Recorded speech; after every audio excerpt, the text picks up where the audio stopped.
So, I'm very happy to take initial questions.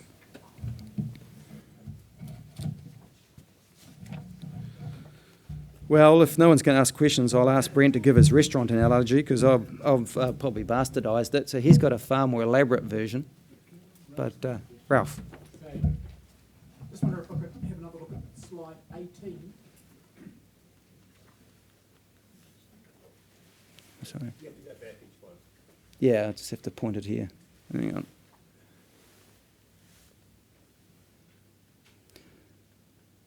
Deep breath. Right. Yeah, just want to make sure I understand this graph.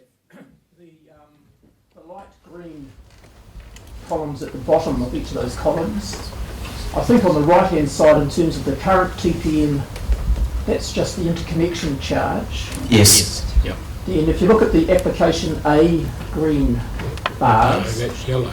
Yeah, it just hasn't come. It's very yellow on my slide here, but it hasn't come up as Different colours. So that's about $350 million per year. That's, I mean, I think you described it as the residual, but isn't that simply the value of charges for assets that have no benefit to anybody? In which case, if I'm correct, I mean, I understand that's not an issue for the authority, but that's an issue for the Commerce Commission to address, isn't it, in terms of It's not as simple as that. I mean, look, firstly, we've got a threshold for the beneficiary pays charges. So it's above $50 million. So there's a lot of assets. You've spoken to the microphone. Oh,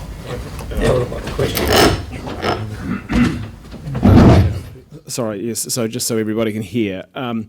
The reason for the $350 million is because of and at least in part because of the coverage of the charges. So the deeper connection charge doesn't cover the entire grid. We've got beneficiaries pay recovering beyond the boundary of the deeper connection charge, but we've got a threshold for that.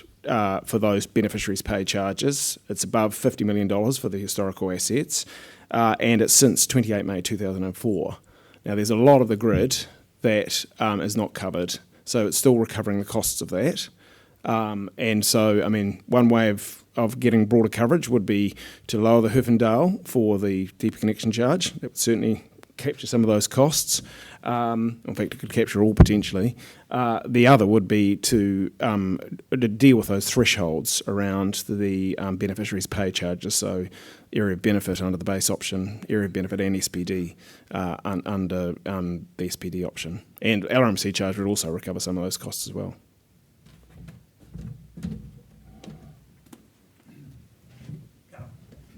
Yes, Ben.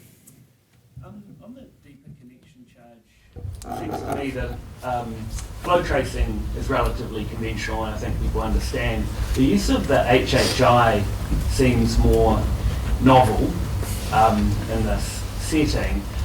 Just so I understand it, are you treating a network's and EDB's demand and use of a transmission asset as a market share in terms of?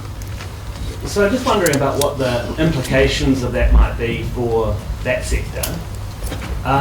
For example, if Vector was to decide to split itself into 5 entities, not that I'm suggesting that they'll do that, or that I have any insight into their corporate strategy, but wouldn't that affect the HHI and sort of remove deeper connection charges from your methodology? I guess in the context of... given some thought to this. Oh, good. We had actually thought of that one. And the opposite. Yeah. So basically, we're proposing applying similar related party type rules to under the IRA, the Electricity Industry Restructuring Act. So if you divest, then it would apply as if it was a single entity. So that is but just to be very clear about what the Hoof-and-Dale does, what it does is identify the deeper connection assets, and it identifies the relevant connection nodes. But the allocation of charges is done with any time maximum demand and injection, at least under our proposal. We've considered a whole lot of other options. Yeah. I'm just wondering though, if you do think about the reverse situation of EDB consolidation, Yeah. and a sort of push of maybe it's more efficient to have fewer EDBs, does the same logic hold? I mean, would an EDB be concerned about price impacts for the customers in this expanded service area that it serves because now these assets are caught?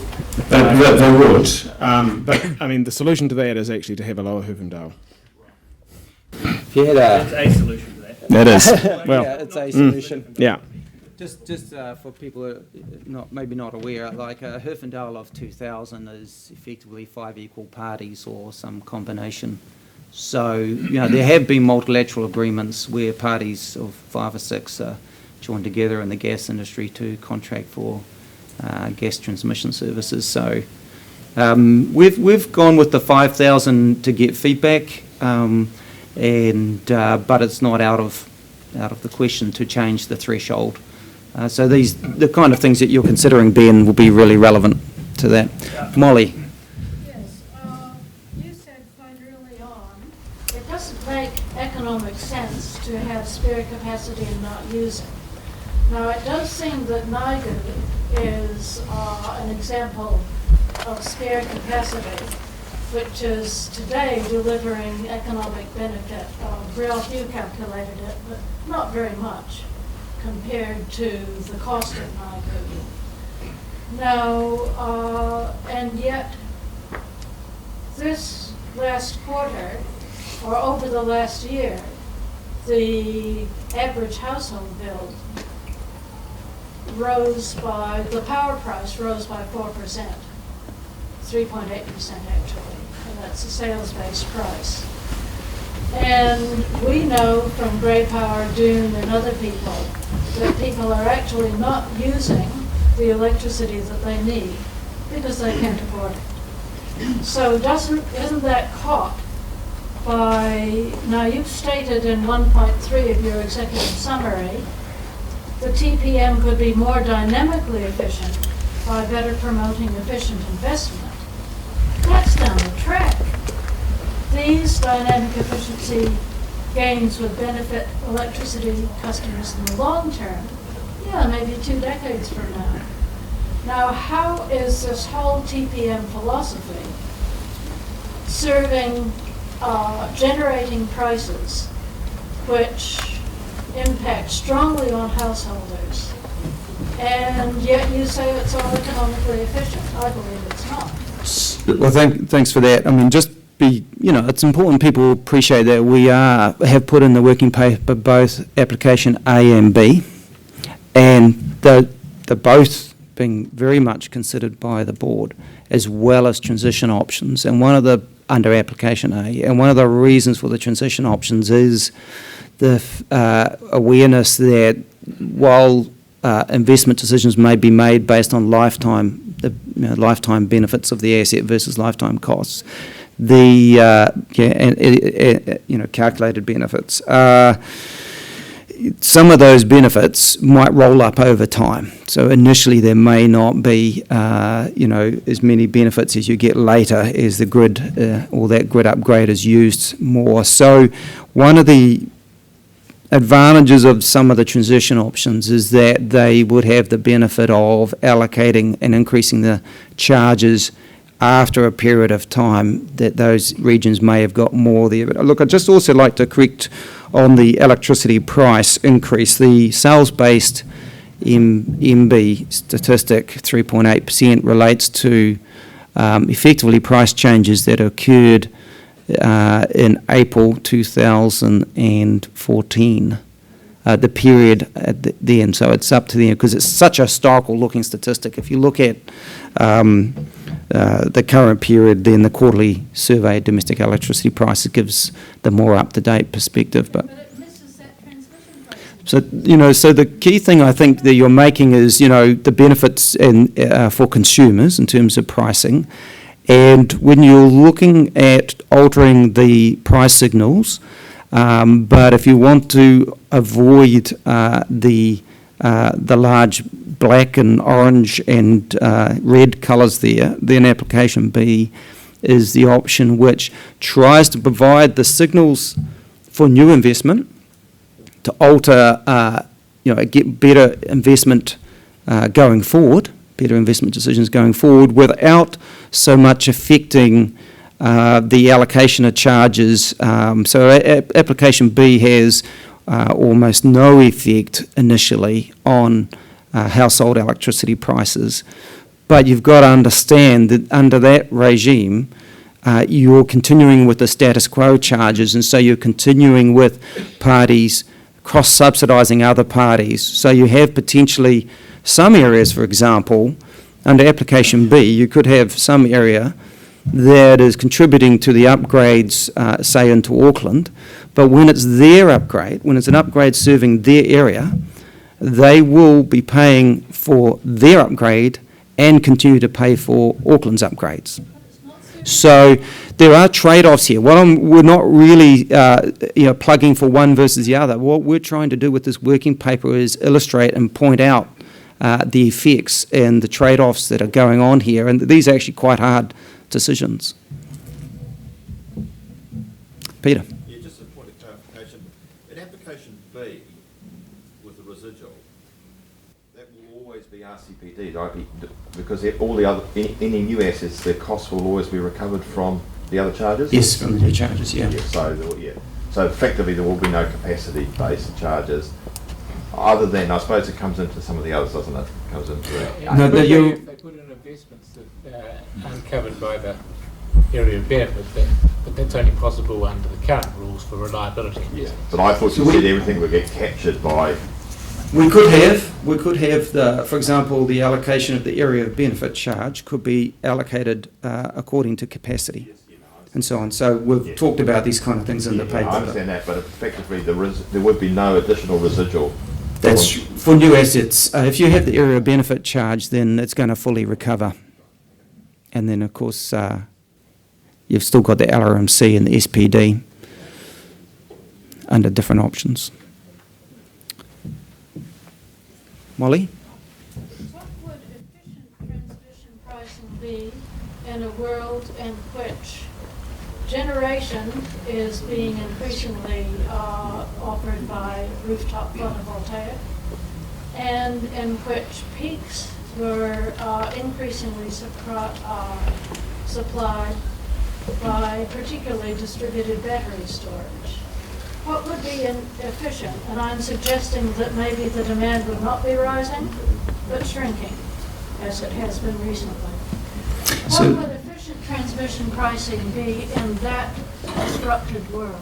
So there's kind of two components to your question. One is about, the set of prices in terms of dividing up the pie. And it would still be what we're suggesting by way of capacity type charges, because you're wanting to link prices to the cost drivers that are driving transmission costs, right?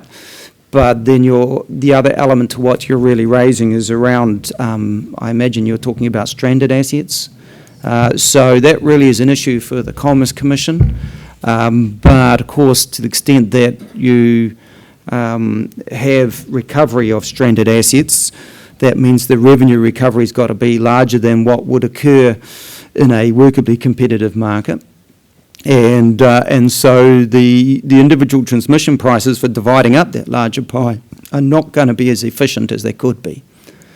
But, as I say, the issue around stranded assets is one for the Commerce Commission.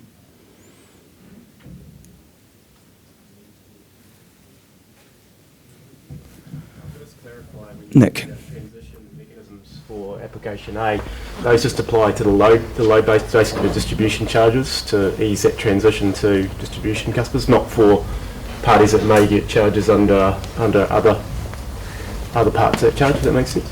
Alistair, would you like to cover that one? And also, you better say what he's asked the questions to everybody. So Nick, can you just repeat the question again? I just wanted. So just the point of clarification was when you talked about transitional methods, that just applies to the distribution charges. It doesn't apply to all of the charges that you might be levying. So we've got different transition options. In fact, probably. Take it to the end. Talk about it while I get there. So we've got different transition options. So some of the transition options just apply to EDBs, some of them, when we're transitioning between, for example, four actually would involve basically all customers. Yep.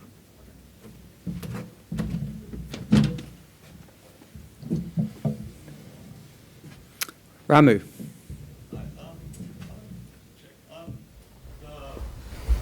Deeper connection charge, the utilization, if lines only utilize, say, 20% of their capacity, even though the HHI is greater than 5,000, would the full capacity be allocated or just utilize a portion? No, the full cost, the full capacity. That's what we've modelled. So something like NAN, which has relatively low utilisation, it's fully allocated. So it's just like a connection asset, it's fully allocated.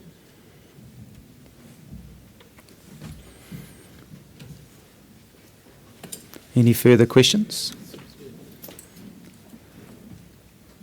Okay, fantastic. Thank you very much for coming along, and happy reading, and we look forward to engaging with you over the next few weeks.